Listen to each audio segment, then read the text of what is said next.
The agenda is incredibly important. I'm never going to say it's not important. Content and sessions, people can get that from webinars. People come to events for the experiences and the connections. So it's really capitalizing that we have these people in the room. We have this opportunity to give them an emotional connection to our brand. I'm Camille Arnold, and this is Checked In. Who says events can't be strategic and fun?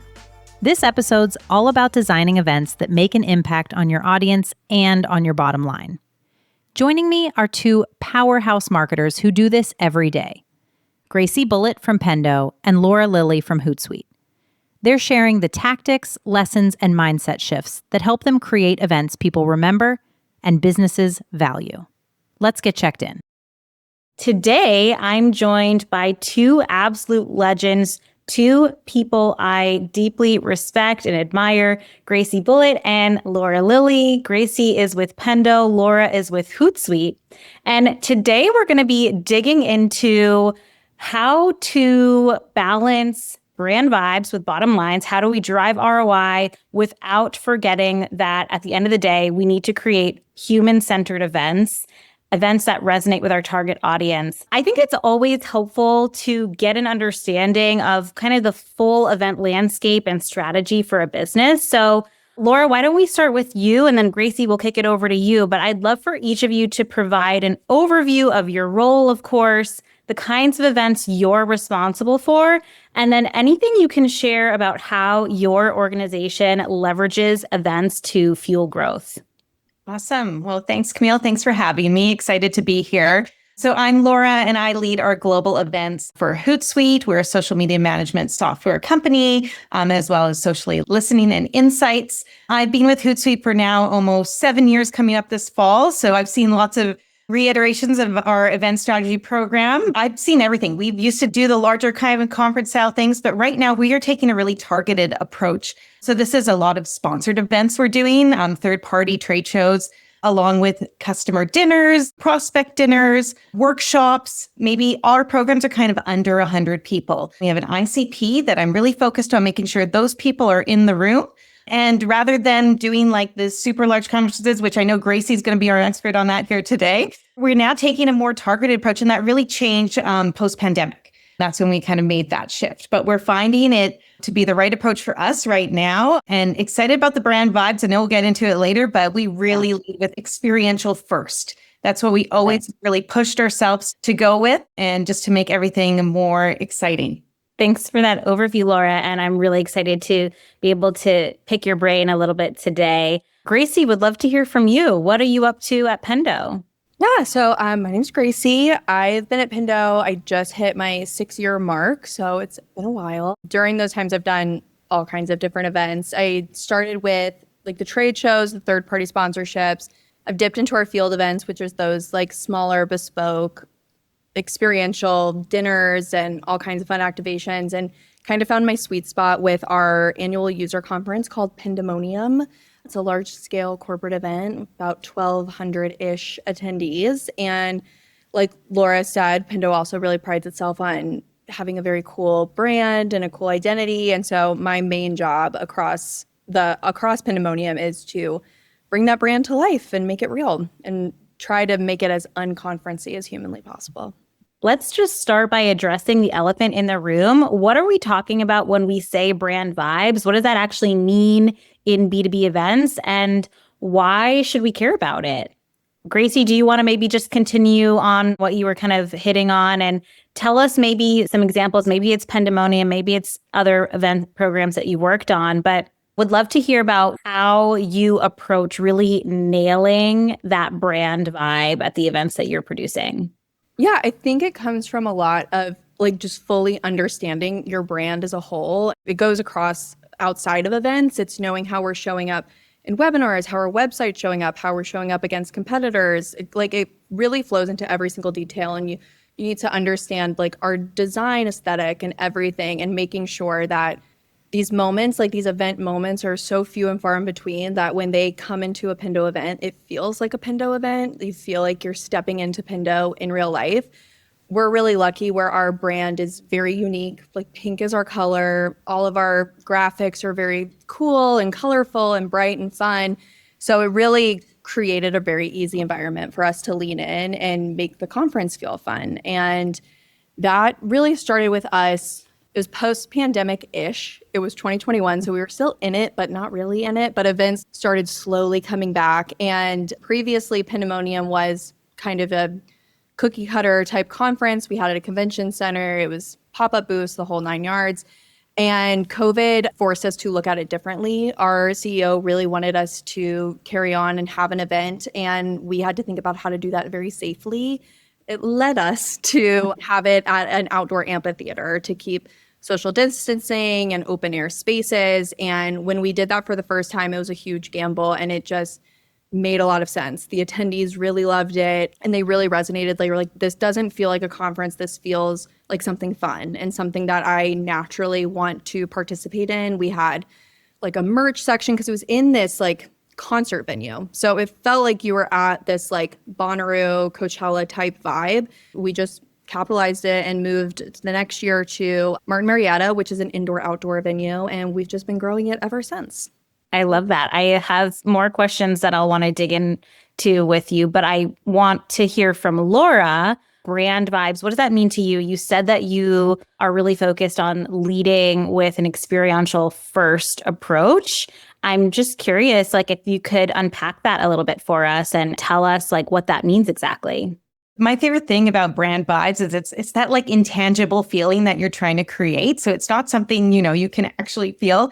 But I feel Hootsuite does it really well. We have a really great brand. We have an owl, a red owl as our mascot, which is awesome. And it makes my job a lot more fun.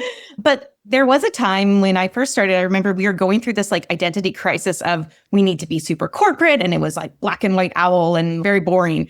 And like tablecloths, don't even get me started. And then we went through this rebrand in 2022, and it was so great to like deep dive on the brand and really bring it out. And I feel like we really bring this out in everything that we do. For example, we were just at Adweek Social Media Week. And if you follow me on LinkedIn, you'll probably see, I just saw that I had done a post. And then I think the next day we talked about doing this session. And it was like the first person who came to our activation said, these are the vibes or something like that, because we did a ball pit and we had a big owl at the back. And it was just like, it's inviting. And I find the brand can just be a natural icebreaker. Like if you're sitting there with a tablecloth and a pull-up banner, I don't want to go up to you. I want to go up to the brands that look like they're enticing, having fun and inviting, bringing people in. And so that's why we lead with that brand first and lead with experiences, because it creates that natural icebreaker. Maybe they're coming to try the ball pit, and then we're explaining how it has to do with, we've connected it to our social listening tool. And then it just starts a natural conversation, and it's not salespeople there just trying to sell you something. I feel like we've done a good job of laying the foundation of like talking about like how to translate your brand personality into an event experience. I want to talk a little bit about the audience first or attendee first philosophy. And I'm curious to hear what being audience first, not necessarily agenda first, means to each of you. I think that sounds great in theory, but I'm just curious to see how you think about, how do you actually do that without losing focus of your business goals? Because whether you're doing a large scale flagship event like Gracie is with Pandemonium, or you are executing, smaller, more like bespoke scaled events like Laura's doing, at the end of the day, the reason why we are executing these events is because we want to have some impact on our business, some positive impact on our businesses. So I'd love to hear how you balance creating events and experiences that meet those business objectives with the need to create audience first or attendee first or human-centered events that resonate with your target audience. The agenda is incredibly important. I'm never going to say it's not important, but content and sessions, people can get that from webinars. People come to events for the experiences and the connections. So it's really focusing on capitalizing that we have these people in the room. We have this opportunity to give them an emotional connection to our brand. People buy from companies that they like. They just want to associate their software with positive memories. And The conference, from where I'm sitting with like Pandemonium, it's so much more than what's going on in the stages. Like the community zones that you're creating and making sure people are connecting with user groups local to their area. It is having one-on-one conversations with their account team, and it's also like them having fun. And like I think people can really feel the difference between a conference that's planned for numbers and metrics and a conference that's planned with the attendee in mind. Because we always want anybody that comes to Pandemonium to feel like they got their bang for their buck. We do it in Raleigh. Most people are traveling in. I never want anybody to leave being like, I could have seen that and taken a recorded session and called it a day. So it's just focusing on like the break moments and the evening party, or like what are people going to do if they skip a session? Do we have something that's still valuable for them to interact with? And so we created 2 different zones within the conference. One is the community, which has like all of the user groups and like all of our thought leadership.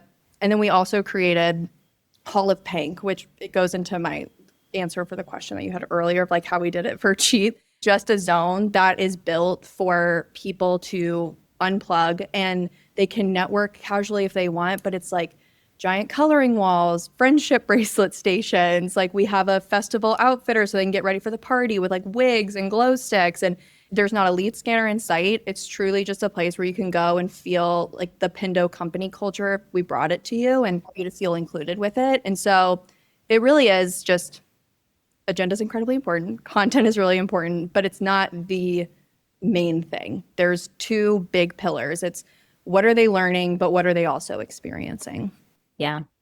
Laura, what do you think? Does anything that Gracie said resonate with you? Do you have like a different take on it? Would love to hear your thoughts.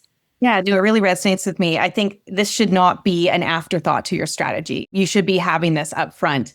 And maybe it's because in another lifetime when I started out doing wedding planning, and it was always about the guest experience. And it's kind of like we would walk through, okay, how are they going to experience the flow of this whole thing? And so that's really stuck with me with my career about how are people going to experience us at our dinner, at the trade show booths, at sponsored, at speaking sessions. So that's always like forefront in my mind. For example, one great thing is social media marketers are really fun. Luckily that's my target. So they're fun to work with. But we did one, like we don't go to only events that are only social media marketers. But when we do, we have a lot of fun. And so earlier this year, we were at one called Social Media Marketing World. And a lot of social media marketers are like, they're the front lines of defense against a company. They're dealing with complaints. They're supposed to do it all. They're trying to be a graphic designer and do their strategy and everything all in one. So there's always like this, we get you kind of feeling. And so we did a like Hootsuite Hearts SMM, social media managers. And our whole activation was each day we did some kind of like wellness thing. So it was like massages, shots. We did these like chocolate bars for pick-me-ups. So they were all branded.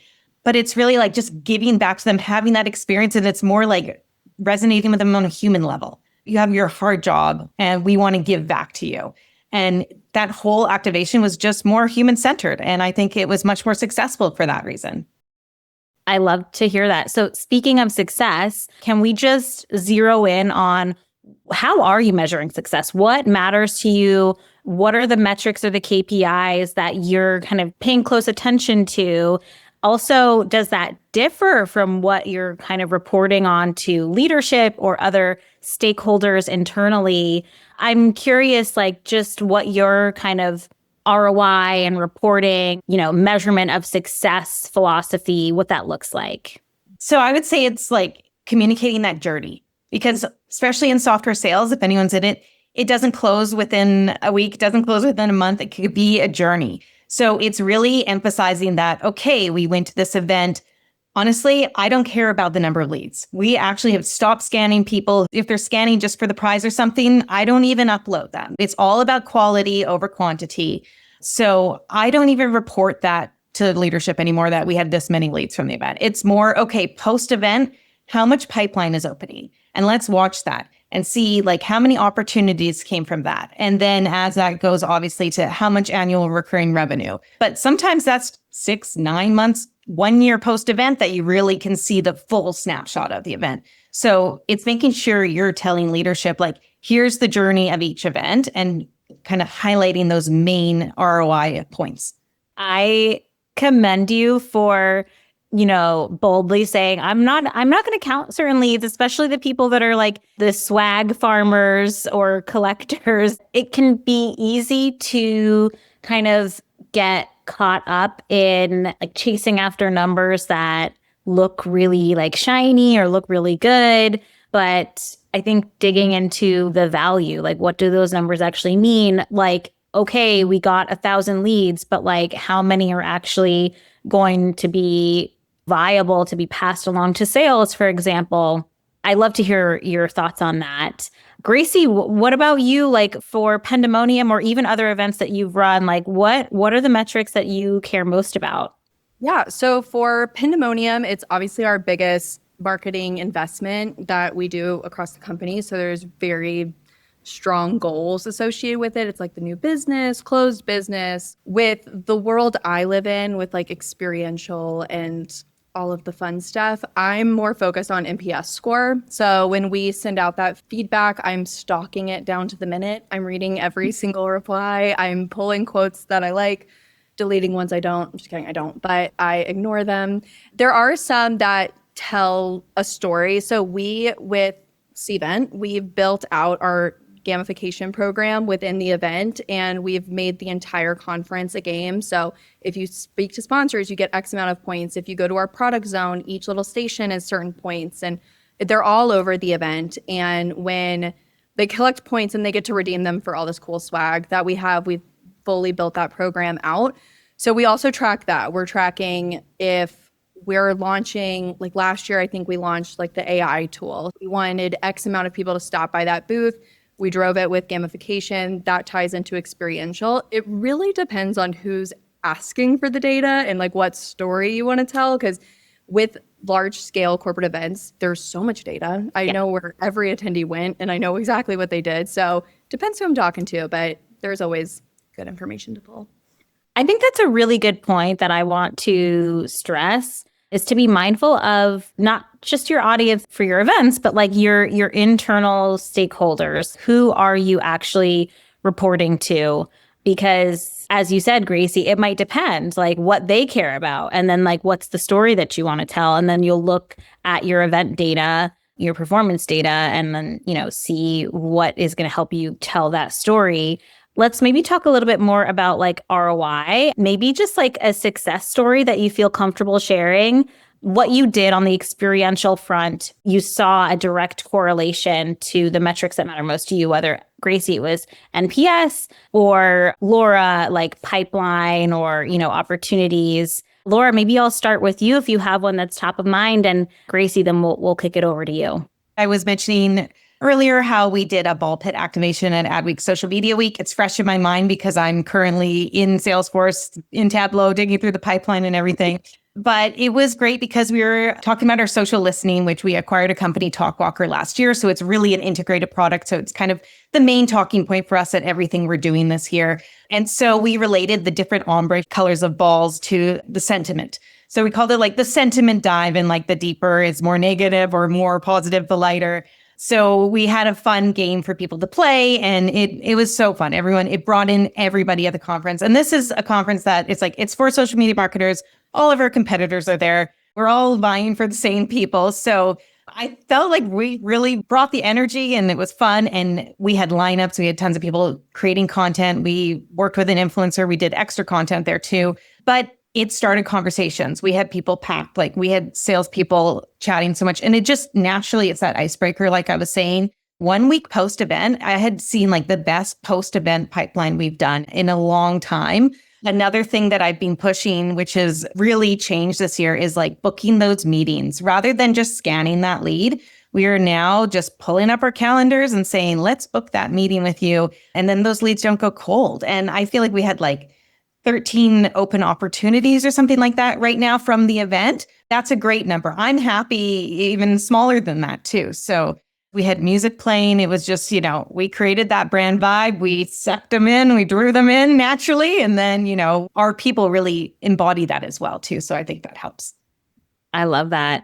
13 Ops is crushing it. That is amazing. Going back to like proving the value or ROI, I think it's important to also set expectations internally with like when you might see impact and what kind of impact you'll see at different points post-event, right? So like what you see 1 week post-event, the story's not over there. You said sometimes it might be like, 3, 6, 12 months even.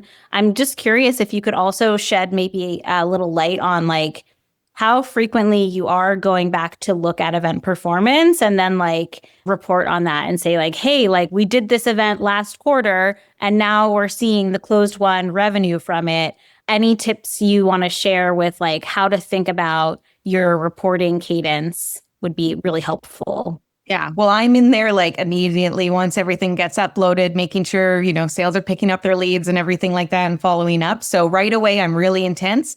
And then I kind of back off, let them do their thing. And then it's like every month I'm checking in. In that next quarter, we might present at an all hands or something and saying, this is kind of the status of this event, where it's at right now. And this is what we're projecting.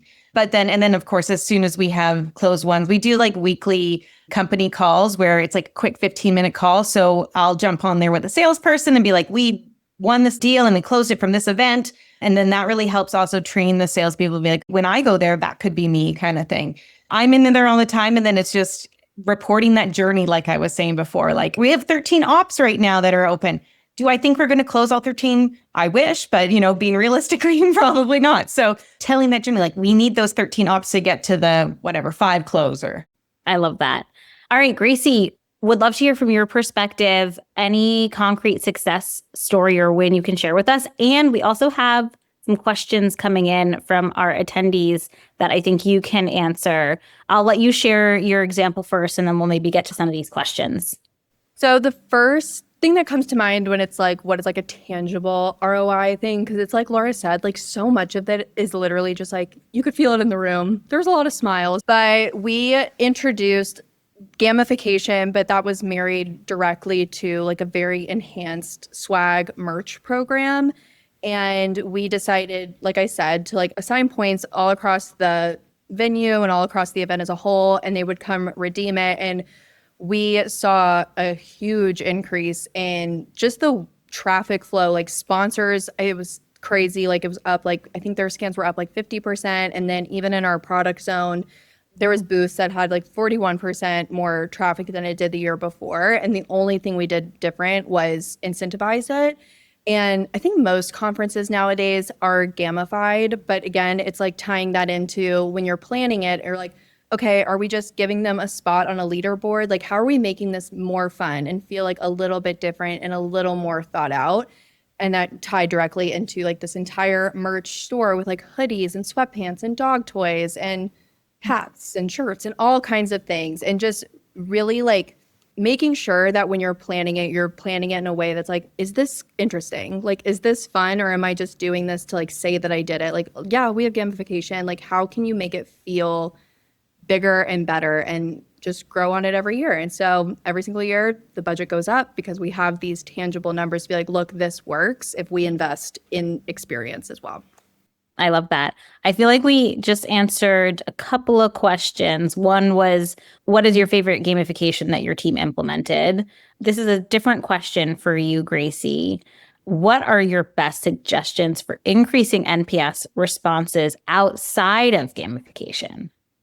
Yeah, it's really just look at what you did last year and like really read every single thing, because from a planner's point of view, like we see it in our heads, we see it how we envisioned it, and it's hard to kind of look outside a lens. Some things might not hit the way that you think they would, and listening to your attendee and always making sure that you're growing with them and you're changing with them. Like the first year we did Hall of Pink, which is like that fun area of sparkles and glitter and all of that. But we did get some feedback where it's like, it would have been nice to see like more interest, like more diversified interest, and like not just like friendship bracelets and hair tinsel and things like that. So the next year planning it, we really looked at it and was like, how can everybody have fun in this space while not losing like the spirit of it? So we like basically pushed all the glitter to the back and like made it like a secret speakeasy.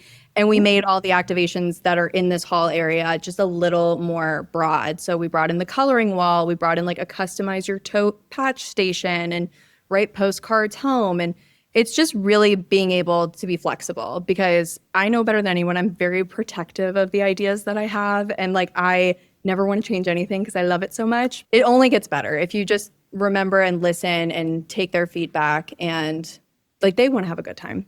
We talked a bit about like balancing brand vibes with, meeting business objectives. But, more specifically, how do you navigate, or balance creating really memorable experiences for your attendees with maybe infusing a specific company message or, product positioning? To your point earlier, Gracie, you talked about like the content is important, but there are so many ways that our target audience can consume and engage with our content these days. I always say like people attend events. I feel like there's two main reasons. One reason is because they're looking for that content, or sometimes it's just a discussion like this, right? We don't have like a slide deck or content that we're offering people other than a kind of meaningful and rich conversation. With that, the desire is like people want to learn something. They want to like find a solution to a challenge that they're facing. They want to level up in their career, or they want to help their business in some way. And I think the other bucket, the other reason why people attend events is because they're looking for community, or they're looking to grow their network, or they're looking to meet someone that they feel like they need to meet or connect with for some reason. Either they really trust them and consider them like almost like a thought leader or partner or advisor, or they are looking for peers to just like relate to. There's so many competing priorities when you think about planning an event, meeting the needs and expectations of your attendees, delivering on like promises to your business, like, hey, we're going to help with this product launch, or we're going to help add new people to our database, or we need to send warm, hot leads to sales, or we need to help CX nurture their relationships with their customers so that our customer base renews and expands at a certain rate. I'm just curious, like, how you juggle all of that, because it's a lot. And I don't think there's any one size fits all approach or any one right way. So I'm just curious, like, when you are sitting down to plan your events, like how you kind of juggle all of that. For me, it's having the right people in the room. I'm the first person to say I'm not a content person. I'm not a techie person. That's not my wheelhouse. But it's just making sure that you're having, like, as soon as planning kicks off, you have those people in the room, because they're going to be able to advocate for their needs better than if you just hear it once and you don't really even know what it means. It's like, okay, they're trying to launch AI. Like, I don't know what that means. They need to be in the room. They need to be the ones being like, okay, let's keep this top of mind. And having a North Star for Pandemonium always helps us. Like, we always have a focus. Like, there's always one big release and there's one key theme, and everything ties back to that. So every single activation, every single decision has to tie into the theme. But I think it's more of just like trusting your cross-functional partners and keeping them in the loop, and not staying in your lane, but like know your lane and then have them know their lane. But we're all going to the same place. I love that. Having that North Star in mind is so key. Laura, what about you? How do you juggle all of it? Well, I guess one thing is I just really hold myself accountable. I keep saying to everyone, we're experiential first. So I make sure we're experiential first. When you make changes, for example, when we had that big brand change in 2022, I outlawed the tablecloths. And I said, we're not getting new branded tablecloths because we're not doing this again. Because even though, like, if we had it, it's easy just to be like, oh, crap, this is a last minute quick one. It's a small 10 by 10, whatever, let's just do it. But by just eliminating that, and I'm just trying to hold myself to a better standard and say, no, we're not going to do that. So in planning now, it's like, okay, we're experiential first. We need to figure out that experience. And I love what Gracie said about getting the right people in the room. I just did a post on LinkedIn the other week about this. I always have our social team in the room right away. Like, they're my target audience at all these events. So I want their input. I want to tie it into social. they know the latest. I am not like, I'm a millennial. I'm not Gen Z with the latest trends, what's going on. They educate me on all of that stuff. And then we can translate it to the booth. I don't know how many times I've like sent them image of swag. I'm like, is this popular right now? Is this cool? It's because I don't know everything. And like Gracie was saying, get those people in the room right away, because if you get them in the room late, then they're offended and they're not going to be as easy to work with. I love that. I think that's a great point, Laura. If your ICP, if your like target buyer or target attendee is someone within your company, you can totally use them to as like a sounding board, get feedback from them, get their perspective on things, and weave their perspective into your planning strategy. I think that's such a good point. Going back to a time where you had limited budget and you feel like you just nailed the brand vibes without breaking the bank, if you had an extra 10K for your next event, where would you spend it? So it is that Hall of Pank that I've talked about. The first year we did it, we didn't tell any of leadership that we were doing it. That ties into like making sure we know like executives' goals and we're hitting all of these marks, but like they didn't need to know all of that. So we were trying something crazy. There obviously wasn't a line item for it that we've done in previous years. So this entire area was truly like funded by Amazon. It was like face tattoos, it was face glitter, it was friendship bracelets. I mean, it was the cheapest stuff you could imagine, but people had at that point in time never seen anything like it. They were just so excited to like have this area that was like, oh, I'm not just, our ICP is a product manager. And so they were like, oh, I'm not like talking about product. Like I'm not getting my badge scanned. Like I'm just like existing. And it led to so much more than I think we even thought. We thought it would be a fun area. People would like pop in and pop out. People camped out. They like skipped a session to like just hang out in there. And so many people made casual networking connections, which I think is like a very underrated thing that happens at conferences. Like speed networking is great. Like the predetermined matchmaking is great. Do it all the time. But there's also this like these little moments that you can't really force. They just happen. But if you're coloring on a wall and then somebody comes up and you just start talking to them and you get to know them and then suddenly you have a new friend and they're hiring and you got a new job. Amazing. I literally want to say that we probably spent less than 3K on it. We're going to have it every single year, thank God. That was a cheap and happy moment. We also got to tie it to a lot of success. It was mentioned a lot in those NPS scores. So we could make a case for the next year to be like, listen, this went well. We did it very cheap. Let's raise the budget so we can make it even better. I love that so much. Laura, you're up next. What's a time where you just nailed an experience on a tight budget? This was pure vibes, and I think it cost about $500. So we were sponsoring a social conference in London. There was no room in the venue to have any activations or anything like that. So I brought in our owl mascot. So my cost was cabbing the costume from the office to the venue and then paying a professional mascot person to go in the mascot, which I recommend if you have mascots, get a professional. Don't just have someone from sales or someone from customer do it. It makes a world of difference. And we did an homage to Dude with a Sign. And we had Owly, our owl, stand just in the corner of the conference in the networking area with funny little sayings like, it was all social media manager. So like a social media manager is not an entry-level job. That was one of those signs. Great reach on social. Everyone was talking about it. And then we just had the team network and it would be a natural icebreaker too. Did you see our owl? And then, yeah, we got lots of opportunities from it. And it was literally pure vibes. No booth or anything, just an owl with a sign. I love that. So creative.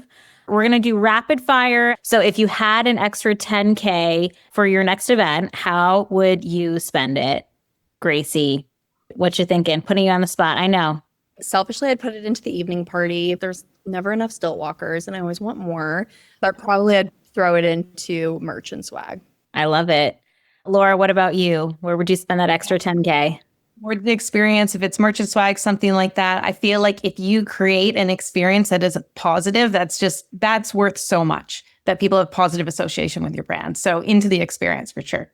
Okay, I love it. Gracie, how are you tying in points redeemed through your games and challenges for swag? So when people come to check out, we've done like a bunch of different fixes, but it basically lives in a huge spreadsheet with every attendee. We've formulated it up. And so when they come to check out, we check off what they get, points pop up in this Excel sheet, and then we put a sticker on their badge that just marks that they've been to merch before, so that if they come back, the people working the swag booth know to look them up on our Excel sheet and see what they got. Frankly, it becomes kind of a free-for-all. It becomes a lot of like, you have 500 points, but a hoodie is 600. Like, we love our customers. Here you go. It becomes this area of like a lot of little special moments. So we don't track it the tightest because we bought the swag needs to go no matter what. But especially in the beginning, we kind of pretend like it's very serious and we're looking at your points.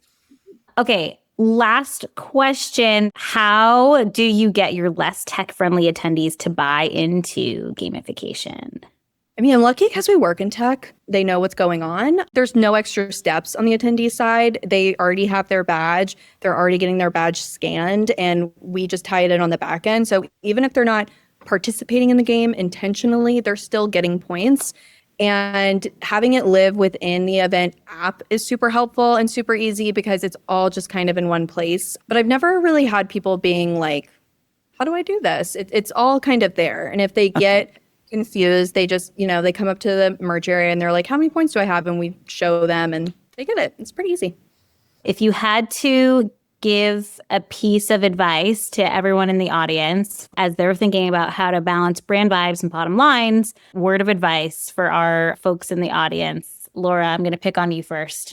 Go to an event. You're not working. Maybe it's not even in your realm or anything. Just go experience it. Go to something really cool and enjoy yourself. And then you'll know from the attendee side of you. Love that. Go get inspired, people. Gracie, what would you say? Don't forget that they're people. And then also just like always take the big swings. Be creative. We have very fun jobs and we're allowed to be creative and we have the opportunity to do things that haven't been done before. So just like lean in. If you have an idea, try it. If it doesn't work, you just move on or adjust it. But most times they work. So just try it. Laura and Gracie, thank you so much. You guys are absolute gems for doing this with me. Thanks for having us. Thank you. This is fun. Thank you for listening to Checked In. To get connected and learn more, visit splashthat.com. And don't forget to subscribe wherever you get your podcasts.